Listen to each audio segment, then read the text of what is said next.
Բարև սիրելի բարեկամներ, դուք դիտում եք Ամեկ+-ի Պոստսկրիպտում հաղորդաշարը։ Այսօր իմ զրուցակիցն է Սփյուռքի նախարար Հրանուշ Հակոբյանը, շնորհակալություն Տիկին Հակոբյան, որ եկել եք մեզ մոտ։ Ես սկսեմ հեռուստադիտողի հարցից, որը բնականաբար հեռուստադիտողների հարցերը բոլորը քննադատական շեշտադրում ունեն։ Արդյոք այս փոքրիկ աղքատ երկրին անհրաժեշտ է Սփյուռքի նախարարությունը, չէիք կարծում, որ ճիշտ կլիներ այդ գործառույթը իր վրա վերցնել մշակույթի նախարարությունը։ Ճիշտ ասած, ես էլ հեռուստադիտողի կարծիքին էի 2008 թվականի ապրիլից մինչև հուլիս ամիսը, երբ մտածում էին ստեղծել կամ չստեղծել, սակայն ամիսներ հետո ես հասկացա, որ մոտավորապես 17 տարի ուշացած է այս նախարարության ստեղծումը։ Ես մի անգամ նույնիսկ ասացի, եթե Ադրբեջանը հպարտանում է իր նավթի նախարարությամբ, որտեղ նա է իր բնական ռեսուրսը, ապա մեր պետությունը պետք է իր ռեսուրսը տեսնի Սփյուռքում եւ շատ հզոր ռեսուրսներ կա եւ հետագա աշխատանքի բովանդակության մեջ խորանալով նաեւ հասկացա, որ մյուս նախարարությունները կոչված են Հայաստանի ներսում իրենց խնդիրները լուծելու եւ Սփյուռքը մնում է եւ այլնի մեջ։ Նրանք չեն կարող Հայաստանի իրականությունը, Հայաստանի խնդիրները թողել մտածել Սփյուռքի մասին։ Նաեւ իմ հեռուստադիտող բարեկամին պետք է ասեմ, որ թող շատ չմտահոգվի, որտեւ ամենափոքրիկ բյուջեն է հատկացված մեր նախարարությանը, մեր ծրագրերը սկզբում 91 միլիոն, հետո 200 միլիոն, այսօր էլ 340 կամ 50 միլիոնի չափ է մեր բյուջեն, դա բոլորովին որևէ ձևով մեր հարկատուներին քիչ է։ Այո, իհարկե, մյուս նախարարությունները միլիարդներ են։ Համեմատության համար ասեմ, որ կրթության նախարարության բյուջեն 128 միլիարդ է։ Նշանակում է մեր բյուջեն կրթության նախարարության 3 ժամվա բյուջեն է։ Այնպես որ մենք խնդիրը ոչ թե ֆինանսներն են, այլ խնդիրը տարվող քաղաքականությունն է, թե մենք ինչպես ենք փորձում Սփյուռքը կապել հայրենիքին եւ հակառակը, եւ ինչքանով ենք կարողանում վստահության արդեն կորցրած էլեմենտը վերականգնել։ Սա ամենագլխավորն է։ Տիկին Հակոբյան, այ ասացիք, արդեն թեման բացեցիք, նպատակը նախարարության եւ այս 3 տարվա գործունեությունը ավելի շուտ հոգեվոր է, թե ավելի շուտ տնտեսական է, այսինքն տնտեսական օգուտ բերել թե մեզ, թե սփյուռքահայերին, թե հոգեվոր է կապեր եւ այլն եւ այլն։ Ես կարծում եմ սկզբնականը դա քաղաքականության շեշտադրումն է, որովհետև նախարարության ստեղծումը 3 գլխավոր ռազմավարական խնդիր է հետապնդել։ Առաջինը ինչպես օգնենք Սփյուռքին, որ նա հայ մնա։ Դուք շատ լավ գիտեք, որ 70 տարիներ Սփյուռքը պայքարել է հայ մնալու համար։ Հիմա հայոց պետությունը որպես անկախ պետություն եկել է եւ ասում է. «Սիրելի Սփյուռք, ես պատրաստ եմ իմ գիտական, ստեղծագործական, մտավոր, ինչ որտեղ նաև ֆինանսական կարողությունները օգտակար լինել, որ դուք Սփյուռքում հայ մնաք։ Ես կարող եմ կանխակայել ձեր հաջորդ հարցը, որ ուղղություններով, գլխավորը 4 ուղղություններն են՝ լեզու կրթություն,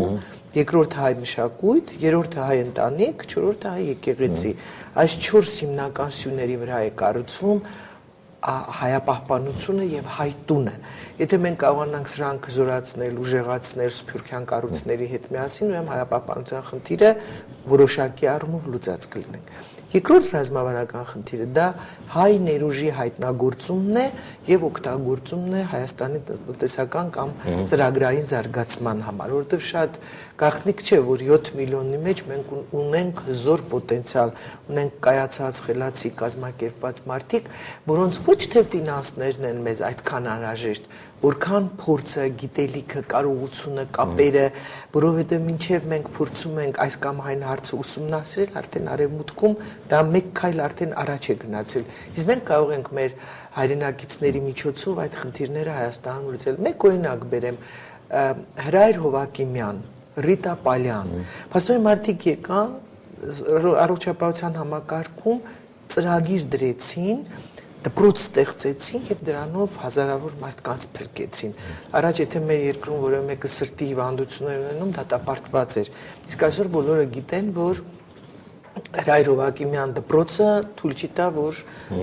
որևէ մեկին շատ արագ վատ բան լինի, կոպիտ ասած։ Եվ երրորդ խնդիրը նախարարության ռազմավարական դա խթանել հայրենադարձությունը եւ ծրագրեր մշակել այս ուղղությամբ։ Այս երեք գլխավոր խնդիրն են։ Եվ ձեր այն հարցին, թե առավել հոգևոր է, թե տնտեսական, ես կարող եմ ասել, որ դրանք միմյանց հետ շահ կապված են, որովհետեւ եթե հոգևորը